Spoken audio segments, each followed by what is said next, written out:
Welcome to The Last Word. He's the bushy-bearded Chris Popes, David Jenkins, and Chris, we've reached the district basketball. Let them ponder the beard. Let them ponder the beard. Let them look at it and let them look and ponder how beautiful and how. And we've now lost half our viewers. Not the ladies. We don't have any lady viewers anyway, I don't think. We have district basketball. Small school starts on Saturday.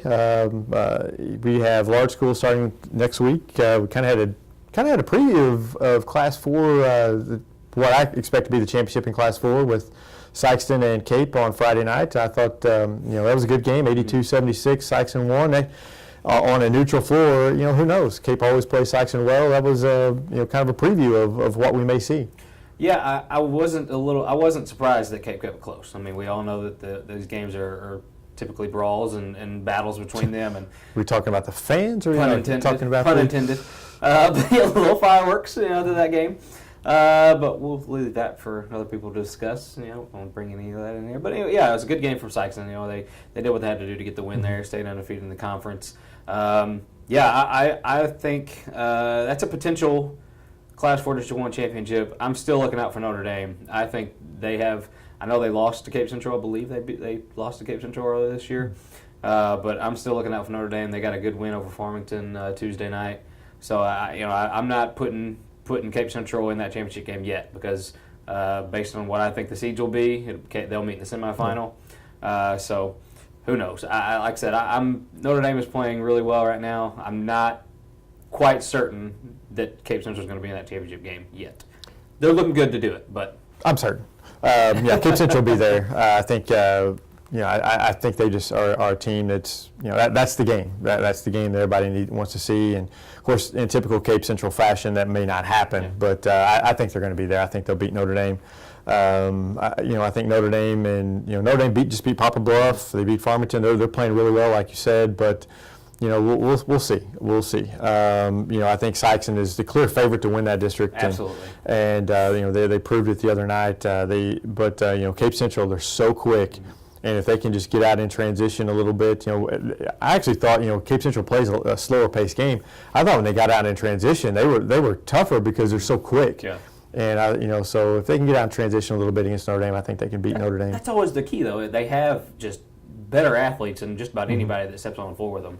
When they get in transition, when they play quick pace, when they are up and down the floor, they are tough. They're one of the best basketball teams ever. But when they slow it down and try to just plod their offense around there, they're not very effective in my mind. I don't know their players as well. It's counterproductive almost. It really is. It's really, I don't know, but I think if they can get out in transition, I think they can, kind of run past Notre Dame. And I know you can't do that every possession. Mm-hmm. I get you have to have some kind of half-court offense, but man, it seems like they can push a little bit more in my mind. But either way, I think Cape or Notre Dame, I think they give Sikeston a battle in that championship game. I think Dexter will probably be the 4 seed. I don't think they can. I don't think they have enough to give Sikeston a big enough challenge to push them. I think they can push them for a while, but not for 4 quarters. They might be able to hold on for a half to slow it down. If they can slow it down, then they might be able to kind of stick with them for a half, I think. But that third quarter is so crucial for Sikeston. They seem to put teams away in that third quarter with just their pace. Yeah, and Dexter's going to have to take care of the basketball if in that situation. And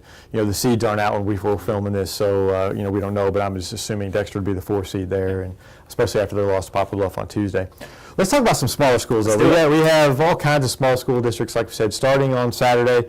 For me, the 2 districts that kind of are the toughest, I think, are the first one is Class 3 District 1. I think you have to mention that one with Charleston, Crothersville, Kennett, New Madrid, Malden. You've got a 7 seed in East Prairie that's won 14, 15 games. That's a pretty good 7 seed, and outside of Kelly, really everybody in there is really good. That's a tough district. Yeah, and Kennett got a big win over Crothersville Tuesday night, 46-43, which is a classic McFerrin score. We've seen a few of those this year, but it's anybody's game. Who wants to face Charleston in the final? I think Charleston is a clear favorite. Now, after them, it takes the step, and you got just a battle. I mean, who knows what could happen. That first round, you're going to have a team that's deserving to be in the semifinal that's not going to be there, I think. With New Madrid, I believe, is the 5. Yeah, New Madrid. I'm saying New Madrid beats Malden. New Madrid's a 5 seed, Malden 4. I like I'm New gonna pick Madrid that upset. over Malden too. I give them the edge just because of their SEMO conference schedule. They see tougher competition, I think, than Malden does.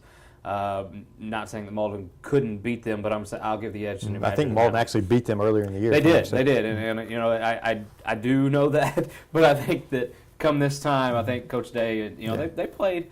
They've played some pretty good teams, kind of tough. I mean, Cartersville was a close score, 65-62. You know, that kind of surprised a lot of people to see that score, and they kind of hung around with Sikeston. I know it wasn't a very close game, but I'm sure they kind of held their own against them Tuesday night. But yeah, they just couldn't. They couldn't rebound with them. They just you can't rebound, and you turn the ball over 30 times, it's going to do it. But they've got to rebound, and that's the key with them. No matter who they play, if they especially when they play Charleston. Charleston rebounds the ball very well, and it's going to be tough for them to rebound with Charleston, but Malden struggles to score at times, and that I think benefits. And New Madrid can guard you, so I think New Madrid kind of pulls the upset there.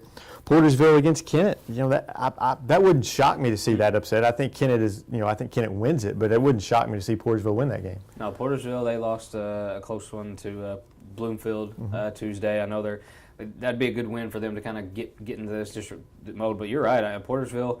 They're a team that can slow it down if they're hitting shots from the outside. They have a couple kids that are deadly from outside. Bub Lance comes to mind with one of those guys that can shoot it, and Ian Torrey can do just about anything you want to for a basketball player at the high school level. So them and Kennett. I like Kennett though in this to go to the championship. I do. They seem to be turning it on at the right time. They have a legendary Hall of Fame coach at their helm.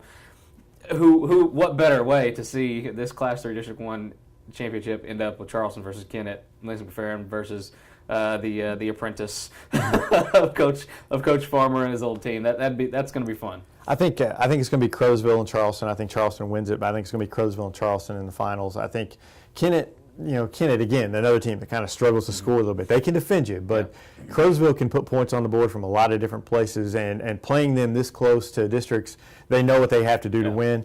I think that I don't know. I'm just. For some reason, I think it's another Crowsville-Charleston game. I think Charleston pulls it out.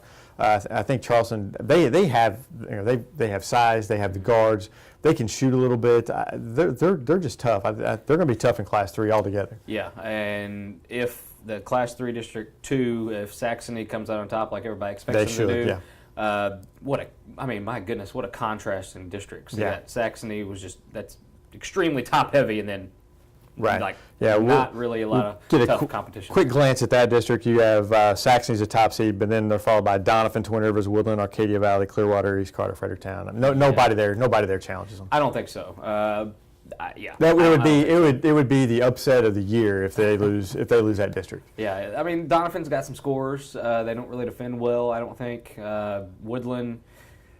Up and down. They have high expectations coming to the year. I don't know if they can stick with them. Saxony all the way in that district. Doniphan Twin Rivers will play for the 18th time this year in that semifinal. It is what it is. That's Saxony's district to lose. Yeah, for sure. And Charleston, Saxony in the next round.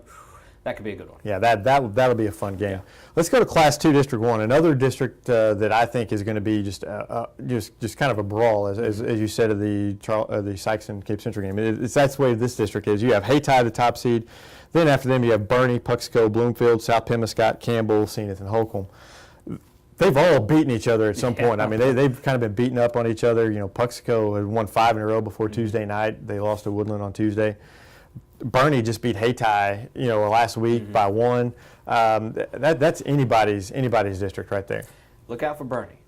Look out. They for can Bernie. Defend. That's all I'm going to say. They have another top-notch coach in Brad Bosch leading that, and he knows how to win. He knows these teams backwards and forwards. And Hayti, they look really good early on. They got some good, impressive wins, and at times they look good. But man, they go on stretches where they don't. They're not consistent. They're not consistent at all. And you just don't know, and it's hard to say, this is the team that's going to win it, because Bernie is consistent. Bernie, they've gotten better over the year, and I kind of like the wins that they've had here lately. I kind of like Bernie in this district. Bloomfield, 3 weeks ago, Bloomfield's the best team in this. I would have said Bloomfield's the best team in this, and all of a sudden they just can't win games. They're struggling to win games. They won Tuesday night against Portersville. Maybe that gets them back on track. I think I think Hayti wins this district, but Bloomfield could lose in the first round, or Bloomfield could run the table and win this district. I don't know. It just, things just haven't worked out for them the last few weeks. But before then, I thought Bloomfield was going to win this district, and I think Bloomfield's better than Bernie. I think Bloomfield's better than Puxico, and Bloomfield can play with Hayti. So it's just. I don't know. Hayti is so athletic. If they just get on a roll, it's really tough to stop them.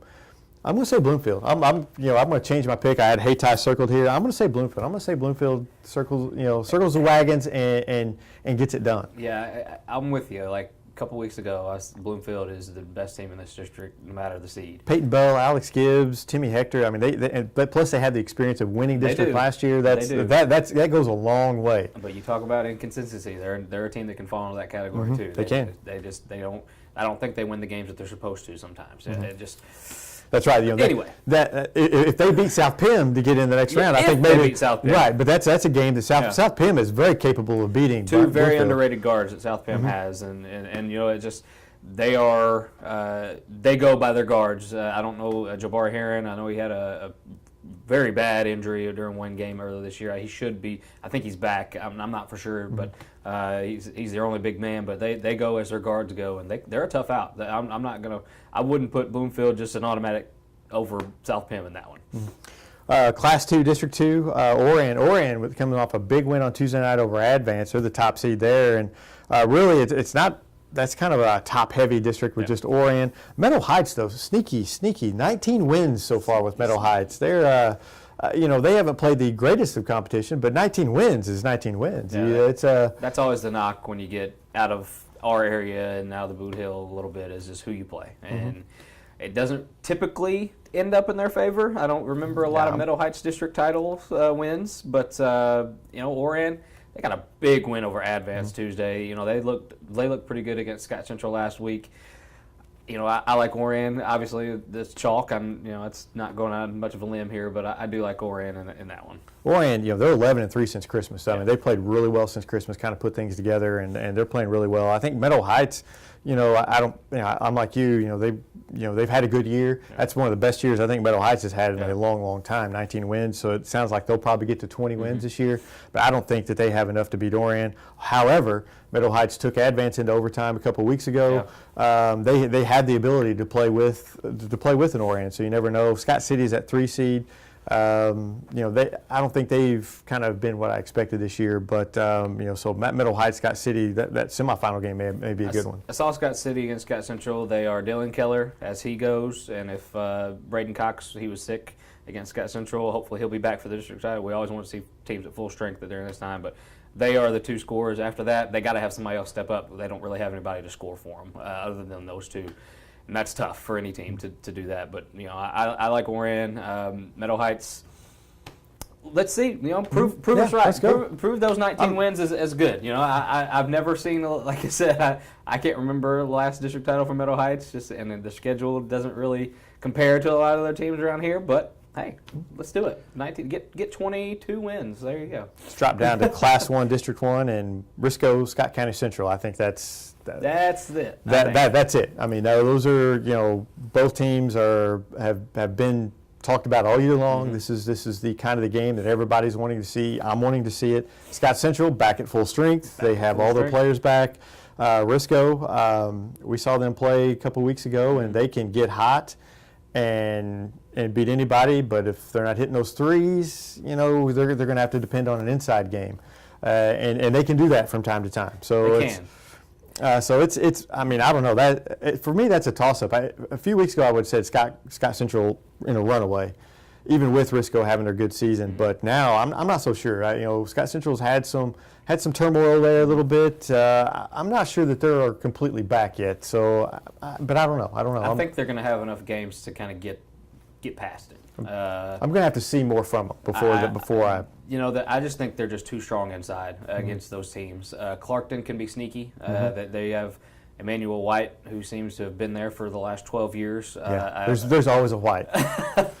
but they can be sneaky in that semifinal if it comes to head that way. But just Scott Central, their bread and butter is inside. D'Antrell Beard's one of the big guys inside. I call him big guy. I think he's like 6'1", 6'2".